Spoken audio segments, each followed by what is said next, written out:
Hello అండి, అందరికీ నమస్కారం. Welcome back to my channel kitchen by Gayatri. ఈరోజు వచ్చేసి మన కిచెన్లో ఎండుమిర్చి మసాలా చికెన్ కర్రీ ఎలా ప్రిపేర్ చేయాలనేది చూద్దామండి. చాలా బాగుంటుంది. ఇప్పటివరకు మీరు చూసిండారండి. ఈ రెసిపీ అనేది చాలా బాగుంటుంది. ఒకసారి ట్రై చేసి చూడండి, మీకు కూడా నాకు కంపల్సరీ నచ్చుతుంది. వీడియోలోకి వెళ్ళే ముందు కొత్తగా ఎవరైనా నా ఛానల్ చూస్తున్నట్లయితే సబ్స్క్రైబ్ చేసుకోండి. సబ్స్క్రైబ్ చేసుకున్న తర్వాత ఆల్ అండ్ నోటిఫికేషన్ ఇవ్వండి. అప్పుడే నేను చేసే ప్రతి రెసిపీ అనేది మీ నోటిఫికేషన్ ద్వారా మీ దాకా చేరుతుంది. ఇంకెందుకు ఆలస్యం, వీడియో స్టార్ట్ చేసేద్దాము. ఈ ఎండుమిర్చి మసాలా చికెన్ కర్రీ కోసం ఏమేమి ఐటమ్స్ కావాలో చూద్దామండి. ఫస్ట్ వచ్చేసి 1/2 కిలో చికెన్ తీసుకున్నాను నేను. శుభ్రంగా కడిగేసి పెట్టేసుకోండి. నెక్స్ట్ వచ్చేసి ఒక ఆనియన్ వచ్చేసి ఇలా కట్ చేసి పెట్టుకొని చిన్న చిన్న ముక్కలుగా. నెక్స్ట్ 4 పచ్చిమిర్చి తీసుకొని ఇలా చూడండి, ఇలా కట్ చేసి పెట్టేసుకోండి. నెక్స్ట్ వచ్చేసి ఒక 12 ఎండుమిర్చి అండి, కొద్దిగా ఆయిల్ అలా వేయించేసి తీసేసుకోండి. నెక్స్ట్ కొద్దిగా కొత్తిమీర, కొద్దిగా జీలకర్ర అండి, పచ్చి జీలకర్ర, ఒక 10 ఎల్లిపాయలు తీసేసుకొని నేను కలిపేసి మనం పేస్ట్లా తయారు చేసుకోవాలండి. మిక్సీలో వేసేసి కొద్దిగా వాటర్ యాడ్ చేసుకొని పేస్ట్లా తయారు చేసుకోవాలి. నెక్స్ట్ చికెన్కి సరిపోయేంత ఆయిల్, అల్లం వెల్లుల్లి పేస్ట్ 1 స్పూన్, పసుపు కొద్దిగా, ధనియాల పొడి 1 స్పూన్, ఉప్పు తగినంత, కొద్దిగా జీలకర్ర పొడి అండి, వేయించి మిక్సీ పట్టేసిన జీలకర్ర పొడి కొద్దిగా, చికెన్ మసాలా 1/2 స్పూన్, మిరియాల పొడి 1/2 స్పూన్, గరం మసాలా 1/2 స్పూన్, కొత్తిమీర కొద్దిగా, నిమ్మరసం కొద్దిగా, పెరుగు 1 కప్ తీసుకోండి. ఒక చిన్న 10 రూపీస్ ప్యాకెట్ ఉంటుంది కదా, అదైతే సరిపోతుందండి 1/2 కేజీకి వచ్చేసి. ఇప్పుడు చికెన్ కర్రీకి ఏమేమి కావాలో చూసాం కదా. నెక్స్ట్ వచ్చేసి చూడండి, మనము ఎండుమిర్చి, కొత్తిమీర, జీలకర్ర, ఎల్లిపాయలు, కొద్దిగా రాళ్ళు ఉప్పు వేసి కొద్దిగా వాటర్ యాడ్ చేసి పేస్ట్లా తయారు చేసుకోండి దీన్ని. చూడండి, ఎండుమిర్చి, కొత్తిమీర, ఎల్లిపాయలు, జీలకర్ర, ఉప్పు వేసి చూడండి ఇలా పేస్ట్ చేసి పెట్టుకున్నాను. నెక్స్ట్ చికెన్ కర్రీ ఎలా ప్రిపేర్ చేయాలనేది ప్రాసెస్ ఏంటనేది చూద్దాము. నెక్స్ట్ వచ్చేసి స్టవ్ వెలిగించుకొని అందులో స్టవ్ పైన వచ్చేసి ఏదైనా బాండి పెట్టేసుకోండి. నెక్స్ట్ ఇందులోకి వచ్చేసి ఆయిల్ అండి, చికెన్కి తగినంత ఆయిల్ వేయండి. ఆయిల్ హీట్ ఎక్కిన తర్వాత ఇందులోకి వచ్చేసి ఉల్లిపాయలు వేసి కొద్దిగా దూరగా వేయించుకుందామండి. నెక్స్ట్ ఇందులోకి వచ్చేసి కట్ చేసి పెట్టుకున్న పచ్చిమిర్చి అండి, పచ్చిమిర్చి వేసి ఇంకొద్దిసేపు వేయించుదామండి. చాలా బాగుంటుంది, వెరైటీగా ఉంటుంది. అది ట్రై చేసి చూడండి మీరు కూడా, మీకు కంపల్సరీగా నచ్చి తీరుతుంది ఇది. ఇలా వేయిన తర్వాత నెక్స్ట్ వచ్చేసి పసుపు, కొద్దిగా పసుపు అండి వేసి కొద్దిగా కలిపేద్దాము. నెక్స్ట్ ఇందులోకి వచ్చేసి అల్లం వెల్లుల్లి పేస్ట్ వేసి పచ్చివాసన పోయేదాకా వేయించుకుందామండి. ఇందులోకి చికెన్ అండి, చికెన్ వేసేసి మొత్తం ఒకసారి కలిపేసేద్దాము. సో బాగా కలిపేసేసేయండి.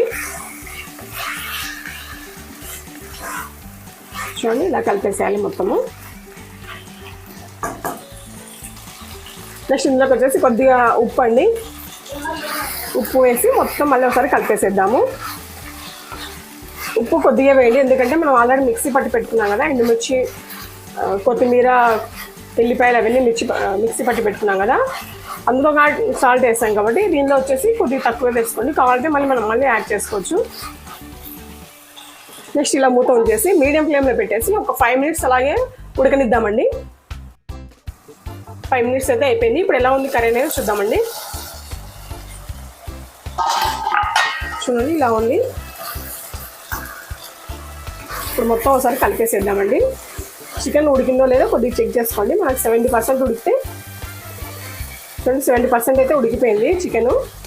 ఇప్పుడు నెక్స్ట్ ప్రాసెస్ ఏంటి అంటే, ఇందులోకి మనం వచ్చేసి చూడండి ఎండుమిర్చి, కొత్తిమీర, ఎల్లిపాయలు, ఉప్పు, జీలకర్ర వేసి మిక్సీ పట్టి పెట్టుకున్నాం కదా, ఆ పేస్ట్ వచ్చేసి ఇందులో యాడ్ చేసేద్దాము. యాడ్ చేసి మొత్తం ఒకసారి కలిపేసేసేయండి. ఈ స్టేజ్లో వచ్చేసి మీరు వాటర్ కూడా యాడ్ చేసుకోవచ్చు అండి కావాలనుకుంటే. లేదు ఇలాగే అంటే ఇలాగే తినొచ్చు, మీరు రోస్ట్ మాదిరి ఉంటుంది, ఇలాగే తినొచ్చండి. ఎప్పుడు ఒకే విధంగా కాకుండా ఈసారి ఇలా ట్రై చేసేయండి, మీకు కంపల్సరీ నచ్చి తీరుతుంది ఇది. ఎప్పుడు ఒకటే చికెన్ తిని బోర్ కొడుతుంది కదా, ఇట్లా వెరైటీగా స్పెషల్గా తయారు చేసి పెట్టండి. కొద్ది వాటర్ యాడ్ చేస్తున్నానండి, రైస్ లేదు కాబట్టి. రైస్ చపాతీలో ఎందులో తినొచ్చండి. గ్రేవీ వస్తుందండి, కొద్ది వాటర్ వేస్తే మన గ్రేవీ అనేది వస్తుంది. చూడండి అప్పుడే కనిపిస్తుంది కదా మీకు. ఏమన్నా కారం తక్కువైతే ఇంకొద్ది యాడ్ చేసుకోండి మీరు. నాకైతే సరిపోతుందని అనుకుంటున్నా. ఎందుకంటే మనం పచ్చిమిర్చి వేస్తాము, కారం ఎండుమిర్చి వేస్తాం కదా, ఇంకా మనం మిరియాలు కూడా అవన్నీ వేయాలి కాబట్టి కారం సరిపోతుందండి నాకు తెలిసి. జస్ట్ ఇప్పుడు వచ్చేసి ఒక 2 minutes ఇలా మూత ఉంచేసి మీడియం ఫ్లేమ్లో పెట్టి అలాగే ఉడకనిద్దాము కాసేపు. 2 minutes అయితే అయిపోయిందండి. ఇప్పుడు చూద్దాం ఎలా ఉందనేది. చూడాలి ఎలా ఉంది. నెక్స్ట్ ఇందులోకి వచ్చేసి పెరుగండి. సిమ్లో పెట్టి ఈ ప్రాసెస్ చేయండి. నేను చెప్పే ప్రాసెస్. గరం మసాలా, జీలకర్ర పొడి, మిరియాల పొడి, చికెన్ మసాలా, ధనియాల పొడి వేసి మొత్తం ఒకసారి కలిపేసేయండి. గ్రేవీ కూడా చాలా ఉంటుందండి. గ్రేవీ కూడా చాలా బాగా వస్తుంది. ఎందుకంటే మనం పెరుగు వేసాం కాబట్టి చూడండి గ్రేవీ అనేది కనిపిస్తుంది కదా మీకు. చాలా అంటే చాలా స్మెల్ అయితే సూపర్గా వస్తుందండి. వెరైటీగా ఉంటుంది, కొత్తగా ఉంటుంది. ట్రై చేసి చూడండి మీరు, కంపల్సరీ ట్రై చేసి చూడండి మీరు. ఇంకా కొద్దిగా వాటర్ యాడ్ చేస్తున్నాను అండి నేను. ఇప్పుడు వచ్చేసి ఫ్లేమ్ వచ్చేసి మీడియంలో పెట్టుకోండి. మీడియంలో పెట్టేసి మొత్తం ఒకసారి కలిపేసేద్దాము.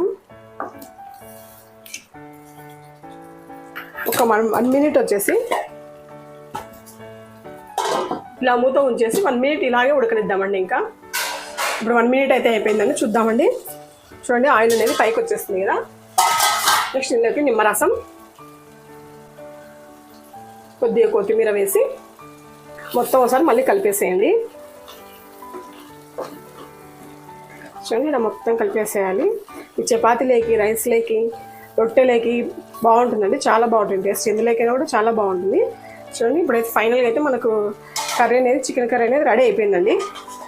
ఇలా మూత ఉంచేసి ఇంకా స్టవ్ ఆఫ్ చేసేద్దాము. ఇప్పుడైతే మనము ఈ చికెన్ కర్రీని సర్వింగ్ బౌల్లోకి తీసేసుకుందామండి. చాలా అంటే చాలా బాగుంటుంది. మీరు కూడా తప్పకుండా ట్రై చేసి చూడండి. ఈ వీడియో కనుక మీకు నచ్చినట్లయితే లైక్ చేయండి, షేర్ చేయండి, సబ్స్క్రైబ్ చేయండి. అలాగే పక్కన ఉన్న బెల్ ఐకాన్ కూడా క్లిక్ చేయండి. బెల్ ఐకాన్ క్లిక్ చేసిన తర్వాత ఆల్ అని నోటిఫికేషన్ అవుతుంది. అప్పుడే నేను చేసే ప్రతి వీడియో నోటిఫికేషన్ ద్వారా మీ దాకా వస్తుంది. ఇంకో మంచి రెసిపీతో మీ ముందు ఉంటానండి. అంతవరకు సెలవు, నమస్తే.